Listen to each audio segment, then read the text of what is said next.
Slack and he Major welcome you to the My Type of Hype podcast, where we celebrate hip-hop, not just the hype. How y'all feel out there? Oh, yeah. Welcome back, everybody, once again to the My Type of Hype podcast with me, your boy Slack, in the building as always, and my co-host extraordinaire on my left. What's happening, my brother? Very good, man. We're here. My Type of Hype, the podcast that celebrates hip hop, but not just the hype. Slack, what you saying? You good? All good, man. Good Friday, you know what I mean? So about to tuck into that fish. There you go. What's on the agenda for today, man? What's on the hip hop plate? Yeah, so you know what? We thought we'd talk about something a bit left field, something that's not really in the spotlight at all anymore. But was an important part of hip hop at one stage. So we want to look at hype man today. We thought we'd just have a little back and forth around hype man and hip hop. Before we go anywhere, I need to ask you, bro. Key and Pill, do you find them funny, first of all? That's a damn good question. Some of their sketches were funny. But overall, do I find them funny as a duo? Yeah. I wouldn't For the say, sketches, yeah, the things that some of the sketches I think were funny. Like I like the one where he was a teacher and he couldn't get none of their names right. Like that one used to crack me up. Classic. And the one where he did a parody of Obama, like shaking people's hands and then everyone black. He's like, yeah. Like I think like they got some classic skits. Definitely. But overall, like would I look to them for? Nah, I wouldn't. But yeah, so I'll give them classic skits, but overall, not really. I get you.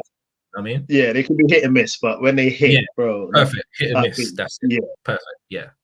I asked because I remember the skit. You remember did you see the battle rap skit, the hype man skit?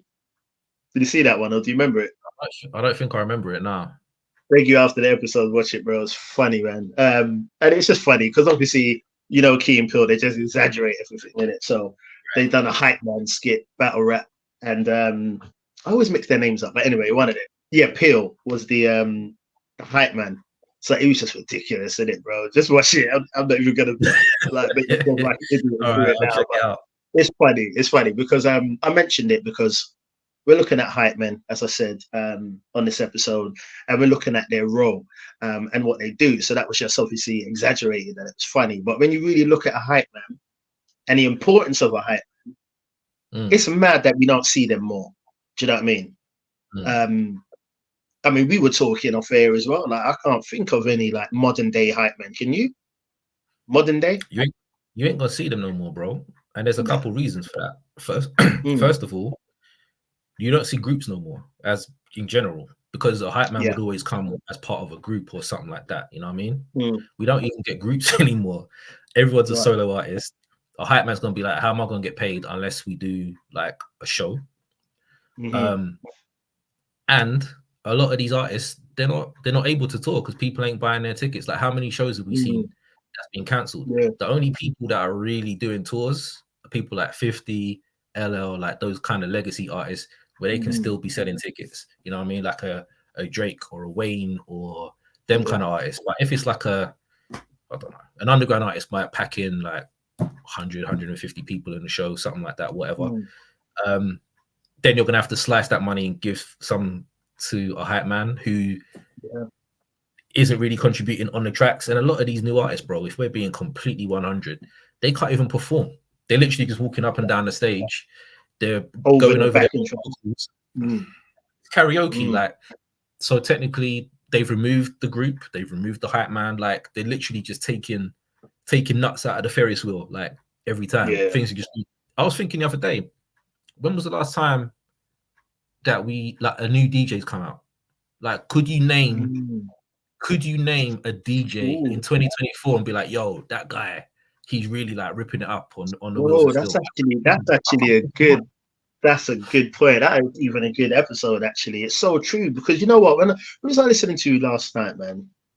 I was listening to some Dilated Peoples and I'm just listening to Babu. And I'm thinking about like, even if Babu like didn't produce a track or whatever, it's like, you know, Alchemist track or whatever, Babu's scratching on it and stuff like that. So it just got me thinking about like just what DJs add to a track, like, and they don't have to produce. Like I know, like DJ Khaled gets a lot of stick because people are like, well, what is he? He's not a DJ, and I'm not talking about that. That's just, I'm not talking about that kind of stuff. But my point is that DJs, they don't have to produce, they don't have to make the music even, right? But what they can add to the music, to shows, is priceless, man. In hip hop, it's essential. It's one of the main fundamental pillars of hip hop. Do you know what I mean? And definitely. So bro, you struck gold there. You know, fundamental part of hip hop. Now think about it, bro. Fundamental part of hip hop, but yet we hardly see them today. So what does that tell you about hip hop today? Hip hop as we know it's like it almost don't exist. You know what I'm saying? Bro, I'm telling you, the nuts are coming off the Ferris wheel bit by bit, and we're just sitting back allowing that shit to happen. Like, when was the last time that there was a breaking show or anything like that? When was the last hood movie that you could say, that's a hip hop movie? Like, all of this shit is gone.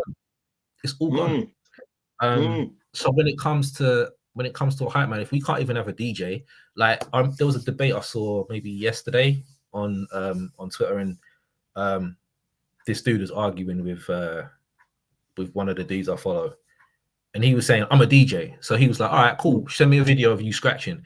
He was like, I don't own turntables. Bro, how are you a DJ? You don't own turntables. You're not a DJ. Even I've got turntables. Like, and I've never claimed myself to be a DJ. How are you a DJ?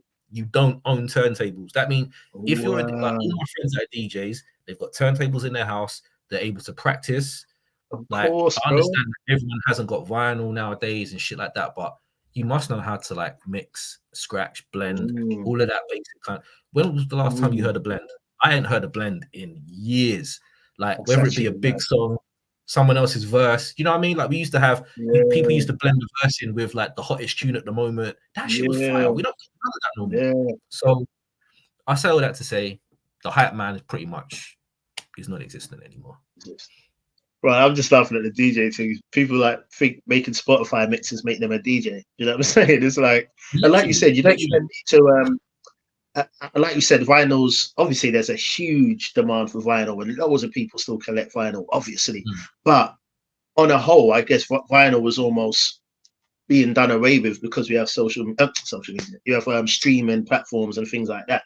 So I get that. But like you said, I know plenty of people that don't own one vinyl, you know, but they're DJs, because I know like you have them mixing turntables with the little turntables, and then DJ. So what I'm saying is, even not having vinyl, like you could still have the elements of DJing and being the DJ and doing what DJs do without possessing crates and crates and crates of vinyls. You know what I'm saying? So it's a really nice scheme to it. So yeah, that's mad. But yeah, no, it's a good point about the hype man. I mean, because obviously for the episode, I'm looking at what a hype man means. So the official role of a hype man, they're deemed as a backing vocalist, and the official role is to support the performer, to enhance excitement of the crowd, and to enhance engagement of the crowd. So like you said, when you think of a hype man, you think about shows, you think about concerts, you think about things like that, tours where the hype man is. But I feel like real hype men or iconic hype men, it goes beyond just shows. You know what I'm saying? It's hearing their voices on tracks. It's them even featuring on tracks, or the hype man almost becomes as important, an important member of the actual crew, the band. You know what I mean? The group. Imagine Public Enemy without Flavor Flav. Like, bro, it's not Public Enemy anymore without Flavor Flav. You know what I mean? Yeah. And you can count how many verses that man contributed to the group. Yeah. Like he wasn't on every song, or he might just say a little thing here and there, just be like Chuck man or whatever. But when you think about it, he wouldn't ever consider himself to be a rapper. First of all, he is like hip hop's most famous hype man, right? So everyone knew him for, you know, his clock and his crazy shit in the videos. But he was an integral part of the group. 100%. Like, 100%. He's not PE without Flav. Simple. He's not. Chuck D will tell you that. Everybody else in the group will tell you that. But also Public Enemy and Public Enemy without Terminator X. Like, how many times on the tune do they like, X, do your thing? X has his own section on tracks. Like, we don't have none of that kind of stuff no more. Yeah. No, I agree, man. And just to go on to Flavor a little bit more, I remember one time I was going to see Public Enemy live, and there was rumors about Flavor not making it because think there was, I don't know, some problem with the police or whatever. And I was proper disappointed. I remember someone said to me like, "Bro, you're not going to see Public Enemy for Flavor Flav." And I was like, "I'm not, but it's the package, man." Like, do you see what I'm saying? Like, no disrespect to Chuck D. Everyone knows how much I rate Chuck D. Like I've said a million times, if hip hop was a religion, I expect Chuck D to kind of be form part of the Trinity. You see what I'm saying? Like, he's an integral part, a pillar of hip hop. I'm not taking anything away from him. But looking at Public Enemy, bro, I need to see Flavor Flav. I need to hear Flavor Flav in some way, shape, or form. You know what I'm saying? 100%. And yeah, and he's a hype man. But look how important that his role is. Like, so yeah, very true, man. Something that's really missing today. Just the whole element. Like, even when I hear new music now, and there's some scratching in it. Obviously, people just say that's old head, whatever. But when I hear it in it, it just feels more hip hop to me. It just feels like. Do you know what I mean? Like, and that's why, and I'll say it, probably be crucified for it, but that's why I don't really, there's some I like, obviously, but that's why I don't really have time for all the drumless. It just don't feel like hip hop to me, man. It just don't feel like it to me. There's going to be some tracks that are good. I ain't taking that away from it. But on a whole, I just feel like the feel of hip hop, man, it's good to hear some backing vocals, a hype, man. It's good to hear some scratching. It's good to hear some drums. Do you know what I mean? And it's like, that's how I feel. What I personally enjoy to hear in hip hop. So I'd love to see more hype men on the scene, man. Yeah, I just don't see how that can come back. A hype man has to be charismatic. When we think about the greatest hype man, we're talking about Flav, we're talking about Spliff, we're talking about Freaky Tar, people like that. But who could you say now, 2024, if we're talking about a hip hop group, who could you say like has that kind of charisma where they don't have to be a rapper, but they are integral to the sound or the music or whatever it may be? I literally can't think of one. I can barely think of a group. Do you know what I'm saying? Yeah. Like, it either has to be a producer and a rapper or just a rapper on their own. But there's never like that extra member of the crew who keeps everything together. And because Freaky Tar, he was not RIP, like, you know, rest in peace, mad respect. But I would never say he was like, you know, dope on the mic ever. Like, that would be lying. Not rapping. He wasn't there for that. You know what I'm saying? He was, but everyone in the Lost Boys, I didn't know what the other two dudes did in the Lost Boys, to be honest. All I knew was Cheeks and Tar. That was it. I really don't know what the other two dudes did. Yeah, I know one of them's the DJ. I think Pretty Lou. Spig Nice, I think, is the DJ. I think Spig was the DJ, but then what the fuck did Lou do? Do you know what I'm saying? Yeah. But I say all that to say, like, the group was important as part of a collective. So even when the Flip Mode album came out and Spliff had like verses and stuff, but for me, when I saw Buster and Spliff perform, Spliff added so much to that show that when I saw Buster on his own, it was still fire, but it wasn't nowhere near what it was when, because the way that him and Spliff went back and forth, and Spliff will give him this drink of water and it will make him speak fast. You can't do that on your own. And then they'll break, and then Spliff and Bus will go off, and then you've got DJ Scratchator who would have his own section of the show. Like, he'll do a 10-minute set and he'll tell a story on the turntable. We don't have none of that shit no more, bro. Like, we just don't. No, we don't. And like you said, it's just people rapping, isn't it? That's it. Rapping over their lyrics. I can't tell you how frustrating that is for me to hear, man. But okay, so you mentioned Flavor Flav, Freaky Tar, and Spliff Star. You know, our usual format is to, you know, who do you think are the kind of the, I think it's safe to say that they're cemented as the top three hype. Even if I had to think about more, I don't even know who I would think of. Thing always comes to mind. I know people say, he's not a hype man, but what's it called? What's 50's guy? It's gone from his name. Yayo. Yeah, Yayo. He always feels like a hype man to me. And it's a shame, you know, because he's actually got some gems on that first album. And when I see 50 live, you know, Yayo will be there a lot of the time. What are you going to say about Yayo? Do you feel like he's a hype man? I don't know. He's kind of... would I say it's disrespect to call him a hype man? I don't think he'd take it as disrespect if you said he was 50's hype man. I don't think he gives a shit about rapping too much. I think he's just happy to be there. Do you know what I'm saying? He's just happy to. He's 50 guy. Like Spliff, they've been friends for years. It's like 50's taking me around the world. I stay in hotels in London, I stay in hotels in Europe, I stay in hotels in Africa. Like he's just happy to be here, bro. He don't. I wouldn't say that's disrespect to say he's a hype man. To be honest, he's very similar to Spliff Stars. Like Spliff, he's got a couple verses on some Busta albums. He's got a couple verses. Well, he's got a few verses on the Flip Mode album. I think he had a mixtape that he dropped a while ago. But you wouldn't ever say Spliff has a discography of music. You know what I mean? Tony Yayo has got one. That might be the only difference. The exactly. Album. Yeah. I think he did something recently, but I think they're mixtapes. I don't think they're albums. So technically, I think you could put him and Spliff on par. And I wouldn't think that's disrespectful.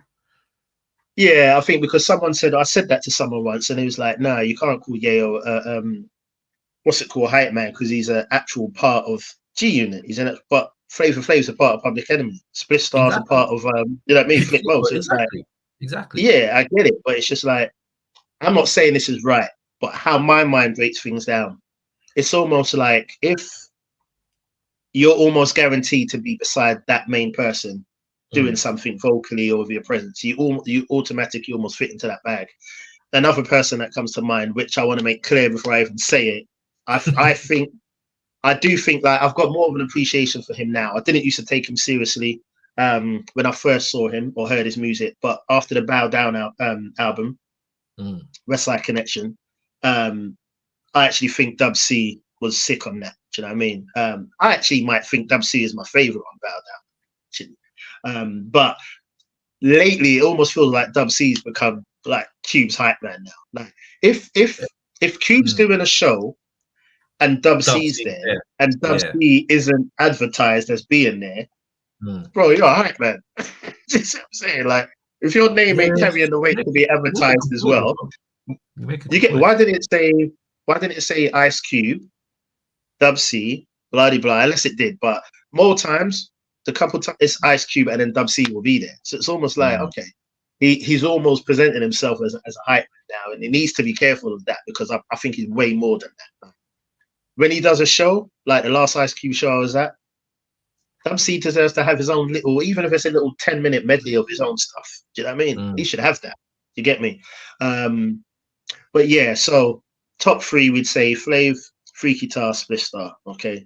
So let's just talk about them for a little bit. Say that again. I'd say those three. I've heard people like refer to Memphis Bleak as a hype man. Right. I think that's disrespect. Yeah. I think that's what that dude from Dipset, Freaky Zeke. I don't think he's a rapper. I think he's more of a hype kind of guy. Yeah, I don't know. Has he got? I don't think he's. I've never heard of a Freaky Zeke album. I think he's got mixtapes out. He's got projects out, but I haven't heard anything for years. But I'm sure I remember hearing solos from him back in the early noughties. You know what I mean? And mixtapes though. Okay. And that's the thing. I wouldn't feel like it was disrespect to call him that. But I also wouldn't say. But I would feel like it's a disrespect to say that to Bleak because, and I don't rate Bleak highly at all lyrically. Everyone knows. Yeah, everyone knows Jay's my personal goal. So when he was bigging up Bleak, I wanted to really like Bleak. You know what I mean? Coming of age, sick. The coming of ages were hard. I wanted to really like Bleak, but I've never really been into him. I don't like the whole shouting rap, and that's going to sound but I love on it. Yeah, so it's weird because I love on it. Love MLP. They blatantly shout, but Memphis, he don't shout like MLP aggressive shout. I just feel like he's somebody who hasn't got a voice, so he needs to shout to be heard. I've never really been into him that much. It never resonated with me either, if I'm honest. Yeah, but I do see him as a standalone solo artist. I don't see him as Jay's hype man at all, man. He's got albums, do you know what I mean? And work. No, I've never thought of him as that, but I've definitely heard people. 100%. Same. Definitely hear that often. But yeah, definitely say. What about Puff? See, that's a very good point because I also heard that as well. That he in his early days he was a hype man, isn't it? That's what he was doing. Let's keep not it all just the for way Biggie. real, right? The reason that dickhead is called Diddy is because of Diddy Kong. Diddy Kong is Donkey Kong's little annoying cousin or whatever it is. Yeah. I don't know if he knew that Big was taking the piss out of him when he gave him the name Diddy. I really don't know if he understands where that came from. But that's why the man is called Diddy. It's because of that little dickhead monkey, right? So when you think about it, if you think of a Donkey Kong game or whatever, Diddy Kong was always the little guy that Donkey Kong throws at the tree or throws at a barrel. So he is a hype man. Like, let's keep it real. Like, no one's buying. I think Diddy Kong Racing was sick, but outside of that, Diddy Kong didn't have anything. Like, he hasn't got his own world like Donkey Kong has. Donkey Kong will be big. Diddy Kong will be Puff. I would always think of him. He was always that, you know what I mean, like that annoying dickhead in the videos that Suge was talking about. So I would definitely say he was although he was the label owner, he was still a hype man. Like, it was weird. You know what? Actually, that's actually true because when you actually do think, even if what I called out, like what I read out to what a hype man is, that was Puff. If you look at any show, like to make, and you know what, bro? Let's keep it real. Like we was around them times. I mean, we were contributors, supporters, investors, whatever in hip hop in the 90s. We were there. Like we're not, you know what I mean, revisioning stuff and trying to remember or speaking to elder siblings. We were there. You know what I'm saying? So when Suge said that whole thing about, you know, if you're tired of your producer all up in your videos and all that, now it's become this iconic thing. Like all these years later, it's become. But then it was like, you know what? It's true. I never really thought about it. Like now, it's people's like, yeah, but when he said it, you're like, yeah, like when you actually break it down and think about it, no one else was doing that. Like, no, producing or whatever, being the label owner, and then up in the videos, like the dancing, the vocals. You listen to Life After Death, he's all over that. You think about Ready to Die, which always bugged me. And I'm not just saying it now. Like, bro, there was never this is why when people are like, why do you hate that guy so much? That is the first reason why. Because I was always like, why is he like I never understood why he's in every video doing some shucking and driving in every video that wasn't relevant. This wasn't relevant to the song, or he's adding his little whispering and all this shit that he used to do on the songs, like Can't Stop or Bad Boy, like just whispering like a dickhead. Like, I'm not interested in nothing you have to say. You're not a rapper. And when Big died, the fact that he decided to forge a career of his own as a rapper wasn't right to me, bro. Like, it just was not right. That's meant to be your guy. And you've just taken that opportunity to try and fill the void that he's left. Bro, don't tell me that ain't fucked up. Like, if I had a group with my let's say I was a two-man crew and my partner passed, there's no way that I'm gonna there's just no way. I'll be like, that's it. Do you know what I mean? Like, or if I was already a rapper, I can forge my solo career. But let's say that he was the rapper and I was like his label owner or whatever. I had no rap skills of my own. Everyone had to write my shit for me. I had no discernible talent in that respect. Why would I carry on a career once my guy is gone? Like, it just never made sense to me. So see, he said that was good though, isn't it? No, and you know what? And I hear that, and I agree, and I understand that definitely. But I don't even want to say in his defense because I'm not defending him. But he did say it was Biggie, innit? Like, Biggie was the one that pushed him to rap.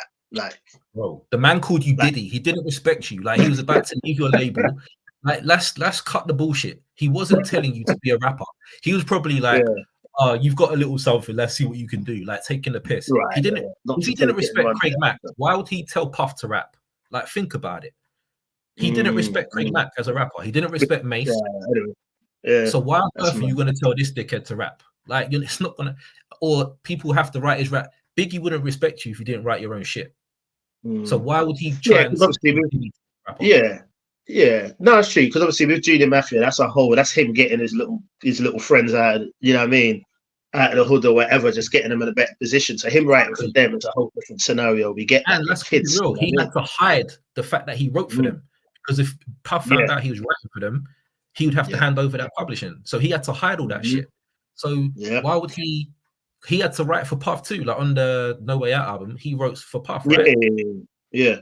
So if he knows Puff Cameron as well, big Cam wrote for him as well. He wrote for a load of people.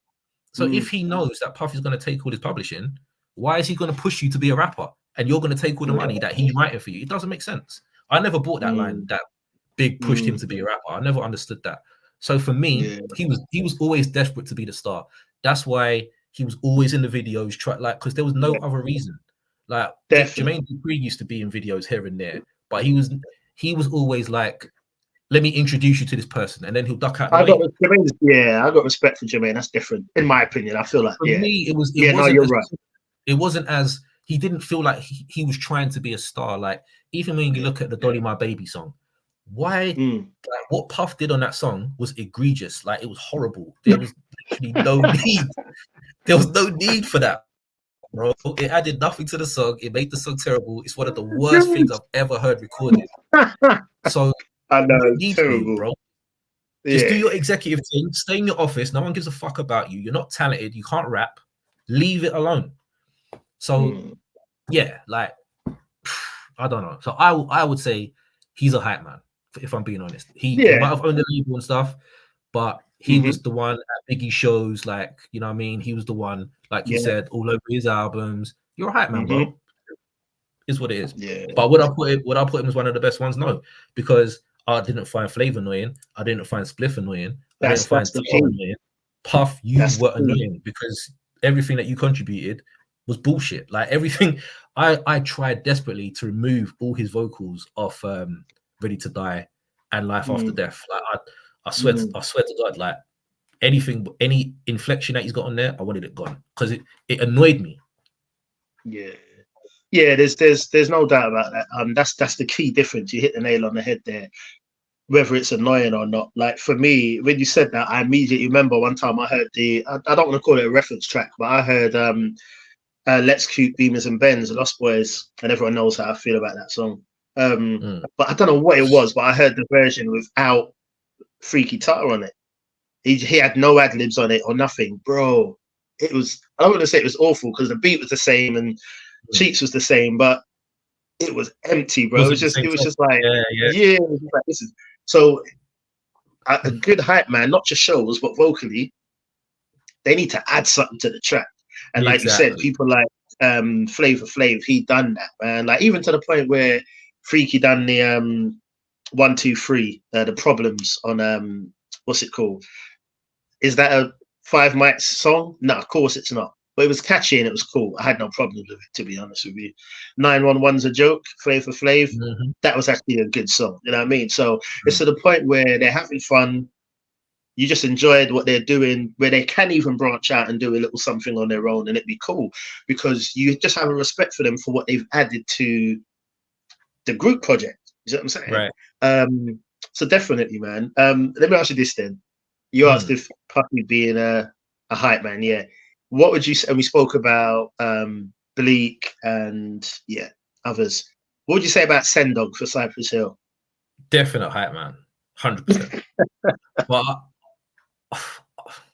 I don't want to sound disrespectful, man. I really don't. But I always thought he was horrible. I thought Sendog was horrendous. But I'm pretty sure if you said to Be Real or Muggs, would you consider Sendog a hype man? They'll be like, nah, Sendog is Cypress Hill.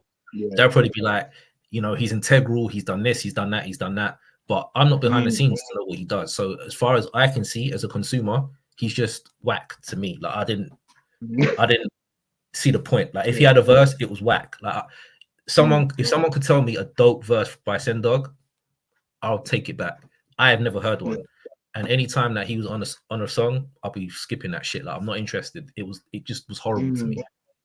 I would say like no one's gonna check for a Sendog album, bro. Like it's not gonna happen. You know what I mean? So I would say, I would say he was better as a hype man than as a rapper. But Cypress Hill would definitely disagree with me, and that's cool. But for me, hype man. Mm.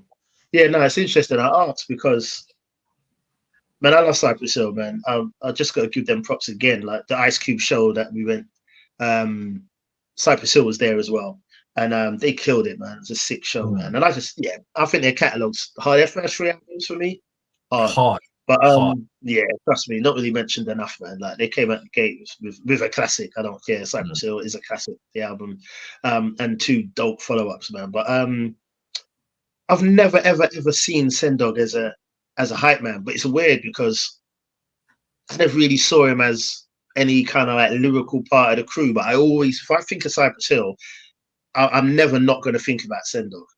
You see what I'm saying? Whereas if I think about Public Enemy, I always think about Flavor, but I recognize Flavor as a hype man. Still a part of the crew, important part of the crew, but a hype man. And even if you watch Public Enemy documentaries, we know he's there from the conception, from the very beginning. We know if it weren't for him, we probably wouldn't have actually had Public Enemy. So this is exactly what I'm saying about Sendog. Exactly what you're saying. Right. I don't know what part he plays in the background, or if he was the one who put, like, that's what I'm saying. Like, they would probably tell me, you don't know what you're talking about because this is what he did, and blah, blah, blah. But when it comes to the actual music, I couldn't give a shit about Sendog. He ruined more songs than he helped, in my opinion. Yeah. No, I hear you. But yeah, it's just weird. I've never looked at it like that. But recently I'm thinking, yeah, it's kind of like, even at the show, at the concert and that, yeah, it's definitely got that element, that feel of hype man. But I respect him as his presence and what he means to Cypress Hill. And like I said, when I think of Cypress Hill, I'm always going to think of, you know what I mean, Be Real, Muggs, and him. You see what I'm saying? But yeah. Okay, another one. One more. Oh, go on then. You go on then. Do yours. No, you go. I was going to say Jerobi of Tribe Called Quest. Right. I'd have to say no for me personally. Reason being is because this is just for me personally. That was Tribe at the beginning. And I feel like I look at him as someone who was there as the initial introduction to us as Tribe. And then he left the venture and do his own things. Now, what he added to the group, I'm not 100% sure, if I'm honest. Yeah, because obviously we know the roles of who did what. Even if you look at, I'm not saying he is Tribe Called Quest, but even if you look at Beats, Rhymes, and Life, and you look at Consequence, I know he's not a part of Tribe, but even that you can kind of see because he's all over the album. So you're like, okay, you immediately see like his presence and what he's doing on the album. Whereas I may be wrong, but I'm not really sure what Jerobi added apart from like what we said about Sendog and Flav, the behind the scenes. You know how important he was, especially definitely important behind the scenes for sure. I think he gets a lot of respect for like putting bits of the group together, and so 100. I think highly respected in that sense. And even on the last album that they did, he was on that quite a bit. Back on it, right. So I don't know why people take hype man as disrespect, to be honest, but I think it's because, like we was just saying, like if they've contributed X amount that the public aren't aware of, they're like, yo, I put this shit together. Like, these guys wouldn't be doing this if it wasn't for me. Or I'm the one who went to the label and got them a deal. Or I'm the one who said that Shahid should be a DJ. Or I'm the one that said this. Or I'm the one who said Tip should be a rapper or whatever. Right. So they're like, how dare you call me a hype man when I did all this? So I get that totally. But if we're not aware as consumers of what they did, and our sight of him is as a hype man, it's not intended as a diss. It's like, we don't know unless we're told. We're not sure. So if there's a show and Jerobi's there and he's just rapping because Fife is not there anymore, R.I.P. to Fife, or he's just filling in like the end of Q-Tip's lines, or he has a little break with Shahid or whatever, that's a hype man to me, because you don't have the iconic verses that Tip and Fife do on the record. So for me, you are a hype man, that's not intended as a diss. Tribe is one of the greatest groups of all time, and Jerobi, of course, really is a big part of the inception of that group. You know what I mean? So saying that he's a hype man, I don't mean it as a diss. But for me, I would say he's not part of the 3. Like initially, it was a 4. It was a 3 for 3 albums, then 4 again, or even a 5 because Busta Rhymes was all over that last album too. Yeah. So it's tough, man. So this is an interesting subject for real. Like it's making that distinction as well. What is a hype man? Definitely. Not? What they done. I don't see the thing with him as well. I don't think we had, like you said, I don't think we had enough of him, because it's like first album, and like I said, I put my hand up and say I'm not 100% sure of his contribution musically. Like we know what could have happened behind the scenes, but like musically, what can we say? This is what he done. But it's like even with people like Tribe, EPMD, if Eric B and Rakim, think about it. If your production credits say produced by EPMD, or your production credits say produced by Tribe Called Quest, produced by Eric B and Rakim or whatever, if we're only finding out 10, 15, 20 years later that produced by EPMD was Eric Sermon, or even PMD in some areas, or that produced by Tribe Called Quest was produced by Q-Tip, you know what I mean? Or that produced by Eric B and Rakim was actually Rakim, who said he done about 60% of the production on the catalogue. Can you really blame the consumer if we're not told that? And I get why they do it, because it's almost like we just all want to. It's almost like Outkast dropping that double album, because you wouldn't want any ones to sell more than the other. They've both got that multi-platinum album now, right? Like whereas it might have been Big Boy that went platinum and Dre's that didn't, or whatever. They both can celebrate that success. So I get why it's done, but we can't really feel bad for not knowing all of that behind the scenes, because I did not know Q-Tip produced those albums on his own. Bro, when I was younger, I thought Shaheed Muhammad was the producer. Same. Because obviously I know the producers. Like it makes the most sense, doesn't it? Shit, I was like, oh, so he's the DJ. He must be the one doing the beats, right? Right. Exactly. It wasn't until a little later when I found out that it was Tip. It wasn't until maybe the Midnight Marauders album, I think, when I was like, oh shit, so it's Tip that's doing the beats. Didn't know. Yeah, years after. Yeah, like you said. So I don't really know. I feel like if I found out now, oh, it's Jerobi that done all the production, then I would say, nah, definitely not a hype man. But I don't have that information to know what musically he's added. And because he wasn't there throughout because that first Tribe album, they weren't on my radar them times. Obviously I knew the singles that dropped, Wallet and El Segundo and all that. I knew the singles that dropped, but I never owned that album. What was it, 91? 90? 91? I think it was 90. 90, like that for me, the Tribe I knew was the album after that. You know what I mean? Yes. So the first Tribe, so for me, when I met a new Tribe, Jerobi weren't a part of it for me. Same. So, you know what I mean? I think because he weren't on the scene long enough, I don't really think about him like that to even think of him as a hype man. And I've never seen Tribe live. If I've seen Tribe live and he was there, hype, then I think, okay, maybe in my mind. But I get it. I get why some people are part of the group, because even on the Midnight Marauders album, it's like Q-Tip, Five Dog, Ali Shaheed Muhammad, and Jerobi. And I was like, but Jerobi's not on here. He's not on that album at all. Do you know what I'm saying? So they do consider him part of the group. So 100%. Which means he must have contributed something big. Oh, definitely. Yeah. We don't know what that was. Do you know what I'm saying? So, all right. There's another 2. And you do yours, and I've got 2. Oh, okay. And then remember yours. So the one I had was Jay-Z for Jazzo and Big Daddy Kane. That's a fucking brilliant one. Oh shit! Funny, isn't it? Obviously, you look at who he is now. He's like, no, but let's keep it real. He was a hype man. Let's really keeping it all the way real. Like he was a hype man for Jazz and for Kane. He was a hype man. Great one. Yeah. Shit.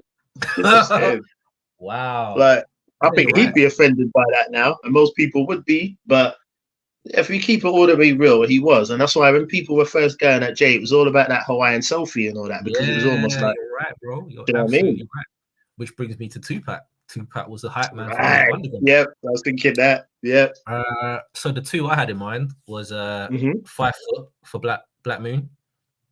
Yeah. 5FT. Okay. Yeah. He hasn't got that many verses on Enter the Stage, has he? It was pretty Not much at all, bro. But he's on he's every got a album. track. He's on. Say that again. He's pretty much on all their album covers. Yeah. So although, like, again, looking outside for me, it's Mr. Walt, Evil D, or even just Evil D, because Mr. Walt isn't on the covers. It's Evil D, 5 Foot, Buckshot. Yeah. So again, who's making them calls? And then my next one, that's a great one. That's a great one. Vinrock for Vinny for Naughty by Nature. Okay. Let's go back to 5 Foot and then remember Vinrock. Yeah. I have to say no. Reason being is because this is how I'm breaking it down, and I love this because obviously we didn't know who he was going to throw out, so this is good.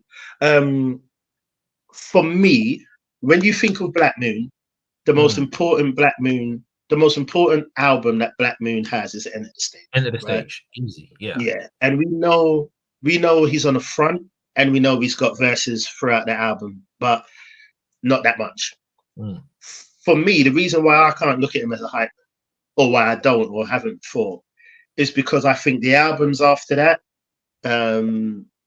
Full Eclipse, even the most recent one, why has it come for me? Dark Moon, Black Moon, some shit. Yeah, I know what you're talking about. The red cover. Sorry, the title's gone for me, man. But he's all over those albums, so I feel like we hear a lot of him, too much of him, for him to feel just like a hype man. Once again, I've never seen him live, so I don't know how he is live. But I do look at him, and I think of Black Moon. I do look at him. I do think of him as more so a part of the group than I do Sendog with Cypress. And I'm using Sendog a lot because lyrically, poor. Anyone can say Sendog's a hype man, like you said. But probably as an integral part of Cypress Hill, like you said, they probably would argue that to the cows come home. Nah, he's Cypress Hill. So if we're looking at it like that, Tony A or G Unit, blah, blah, blah. So I think for me, I've never considered or looked at him as a hype man. And when I think about the catalogue on a whole, I don't know if I would say that I would put him in that category for me personally. Fair. Do you feel like he would be looked at as well? Again, he's on the cusp, man. Like a lot of these dudes we're talking about, they're literally on the cusp. Like you can lead either way and be like, yeah, I don't know. That's tough. What I think as well is how often they're included in certain things, like on some of the biggest records, like Buck 'Em Down remix, Got Your Open remix. You don't see him. He's not there. True. So for me, if you're a massive integral part of the group, but you're not on their biggest records, I don't know. It's weird. And he can rap. So It's not like he can't rap.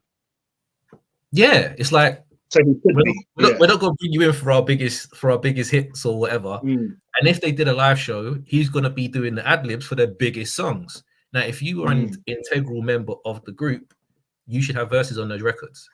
That's what I think.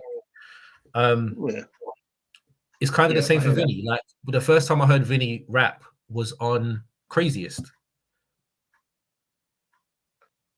Like a verse. Don't get me wrong. I think he had a couple here on the debut album and shit. But I think the first time I actually paid attention, it was like, oh, okay, but that doesn't sound like you. Do you know what I mean? I was just like, Tretch wrote that. That's the first thing that came into my head. I was like, that doesn't sound like you sat down and wrote that verse. And I think he's another one who gets a lot of respect. And again, none of this is intended as any disrespect to any. Of course, no. We're just chopping it up. It's literally just trying to decipher what constitutes as a hype man and what doesn't. Because if you're not visible, and like if you presented the album to someone who's never heard of Naughty by Nature before, they see 3 people on the cover. We know what KG does. We know what Tretch does. What do you do, Vinny? Because you're not on every song. A lot of the times you might just be adding a little sprinkle here and there. Yeah, I don't know. So Again, would you say that's search a will tell you that Vin is yeah? part of the group, like an Mm. integral member. He might have been the one who put everything together. He was there before they were called Naughty by Nature. What were they called? The New Style or whatever. Independent leaders. New Style was there. Independent leaders? Was it? Oh, New Style? Why am I saying independent leaders? What's that? Oh, that's what the album was called, isn't it? Yeah, so there was Yeah, four of New them. Style. Sorry, there was two guys, and then there was KG, Tretch, and Vin. So there was five of them initially, and then there was two Right. guys. They disappeared, and then it was just the three. So Mm. my question is, if you gave the album to someone who didn't know Naughty by Nature from a Can of Paint, how would they tell you what Vinrock's done? Like, you hear Tretch on every song, and when Vinrock raps, I can tell that Tretch wrote that rap. So I don't know. Would he be considered a hype man? Yeah, I mean, it could be, and that's the thing. It could be one of those ones where you want to do something, but you don't want it just to be you and someone else. So you bring another guy on, and maybe you just say to them, just, you don't even have to rap on every song. Do you know what I mean? Because like we've spoken about on a podcast before, there was groups were almost, I don't say more important, but they were going to catch your eye more back in the day than you just coming out as a solo MC. Now it's the other way around. But do you know what I mean? So now it's like there was a big thing on groups. You know what I'm saying? So maybe it could be something like, oh, I don't really want to just do it, and you come along, because you're right. He's on. I think he has got a couple of verses on the solo. It's on the debut. It's gone for me now. Not the debut. The Naughty by Nature. Yeah. Definitely in 1993. He's on Hip Hop Array, so he's on that one. Or is it OPP? He's on one of them. I'm sure it's you draw a picture of my morning, but you claim it in my day. Hey, Hip Hop Array. Yeah, Hip Hop Array. That's it. Trying to hear it my thing, but so yeah, he's on some of the big songs. But if we're doing a percentage, looking at it percentage wise, then yeah, it's probably like 75 Tretch. You know what I mean? 25 him. He never came across to me as confident when he was rapping. Like even that song, Craziest, disgusting song. But when his verse comes on, I'm like, I could have done without that verse. And that's not a diss to him, because why wouldn't you be on the biggest songs or whatever? But there's just not enough of him on the albums. So he might. No, I hear that. He might be here and there, like, but he's not on there enough. But if there was a show, I've seen Naughty by Nature live, and he was there obviously with Tretch. I can't remember if KG was there or not. I think he must have been. But yeah, it was like Vinny is the hype man. But again, that wasn't a diss. It was a great show. I don't think anyone would be like, yeah, where's? I don't think if Vinny never turned up, I don't think anyone would have given a shit. If I'm being honest, I think everyone would be like, all right, cool, Tretch and KG, let's go. But when I went to see EPMD and it was only PMD and no Eric, no Eric. You know what I'm saying? Yeah, so I think exactly. Yeah, exactly that. And I think that's what I was thinking when you said that, actually, that if a good way of maybe looking at it is if we're looking at a group setting, and if one person can carry the concert on their own without that other person, then how musically, we're not talking about all the politics in the background, but musically, then how important are they to the group? Because like you rightly said, man, I ain't going to a Vinny concert. I'm going to a Tretch concert. Let's flip it. So let's say that you went to go see Naughty by Nature. Vinny came out and he was like, yo, Tretch couldn't make it to the show, so it's just going to be me and KG. People are going to leave, bro. But if Tretch came out with KG, everyone's going to stay. Yeah, 100%. Yeah. I guess that's the way to look at it. Yeah. Mm-hmm. So maybe that's the way to smash it. Yeah. Yeah, very true. So yeah, maybe he could be considered as one then. But whereas people like Flavor, Sendog, other people we've mentioned, they're on the cover as well of the albums, like Vinny. I guess sometimes you just look at them as they're just, and you know what? You can be a part of the group and be and be a hype man. Like you literally can be. It's not like if you're a hype man, you're not an integral part of the group. Like Yeah, exactly. That's what I'm saying. It's not a diss in any way, bro. If Tupac can be a hype man for Digital Underground, and then forge a career on his own, and Jay-Z can be a hype man for Jazzo and shit like that, bro, I'll be more than happy to have been a flipping hype man for Dog Pound or EPMD or all these dudes. I'd be more than happy to get my money just for flipping, hyping up the crowd or keeping them warm while the rest of them was having a break or whatever it may be. I would have no problem with that whatsoever. Like my name would be etched in history, along with these dudes. And let's be honest, bro. Like these guys ain't having to write their own raps. They're having their shit written for them. They just have to spit it and attend shows. Like that's the easiest job in the world. Give me that. I'll take that all day. 100%. So that's true, man. Yeah, it's not in any way like and as I said, if we're not brought into the dynamics of the group, how it works, how it's formed, how it's put together, what they've had to do with the label, maybe like there's a lot of work that goes into putting all this stuff together. So I get that a lot of them are very integral to their groups, but if we are not brought into what they did, we have to speculate, and that's basically what we're doing. 100%. Yeah, hey, like you said, man, this has been no disrespect. I mean, the episode's called Honoring the Hype Man, do you know what I mean? So it's actually respecting the hype man. It's the opposite. Yeah, definitely, man. Because like you said, like I said with the whole Public Academy, I was gutted when I thought Flavor ain't going to be there. He was going to be. He was in the end, which is great. But yeah, man, Spliff, like you said, with your show with Buster, Spliff being there, they add something, man. Like I said when I didn't hear Freaky on the track, like they add something, man. That's unique and special to the track, man. So, or to the album, to the group on the whole. So, yeah, this is honoring the hype, man, definitely, man. So, for those of you that maybe are doing music and whatever, it would be great to see more of that, you know, and going beyond just shows, because we know what it sort of means in a sense of encouraging, you know, exciting the crowd and all that. But like the hype men we've mentioned, it's gone beyond shows. You know what I mean? Some of these people I've not even seen live, but they're integral parts of the music, man. So it's more than that. It's just really just hyping up the team, man. So it's literally literally my type of hype. Yeah. So yeah, man. If we've missed anybody, I'm sure that there's gonna be loads that we missed out, man.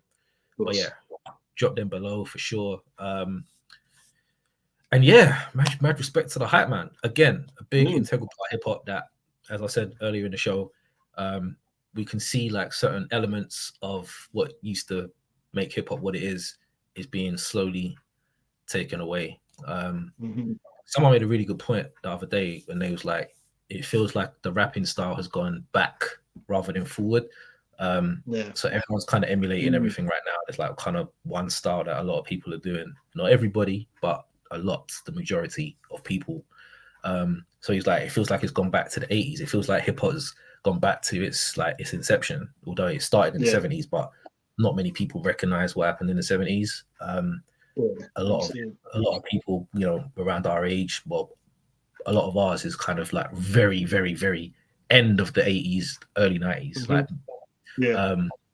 So it is an integral part of hip hop. And I think maybe if we are going back to the start again, which is what I think hip hop needs, it needs a reset. We see what's going on at the moment, and it feels like they try to squash it, man, if I'm being completely honest with you. So if we do have a resurgence of the Renaissance era, which is the 90s, like the late 80s, early 90s, mid 90s, then we've got a lot of good stuff to come. But we need more young MCs, we need more groups, we need more energy, we need more originality, more hype men, more actual camaraderie between these people, because now it's just one dude, man, or one woman, you know what I mean?